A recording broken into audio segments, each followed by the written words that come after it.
Media দপ্তরের উদ্যোগে social মিডিয়ার আজকে আমাদের পল্লীমঙ্গল স্কুলের সামনে এই প্রচণ্ড গরমে দাবদাহে মানুষকে একটু রাহাত দেওয়ার জন্য এখানে ঠান্ডা শরবত বিতরণ করার উদ্যোগ নেওয়া হয়েছে।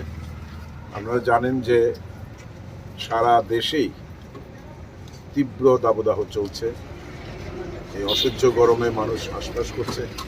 তাদের পাশে থেকে একটু তাদেরকে এই যে সাহায্য করার এবং তাদের হাতে ঠান্ডা পানীয় তুলে দেওয়ার, এটার উদ্যোগ সত্যি প্রশংসনীয়।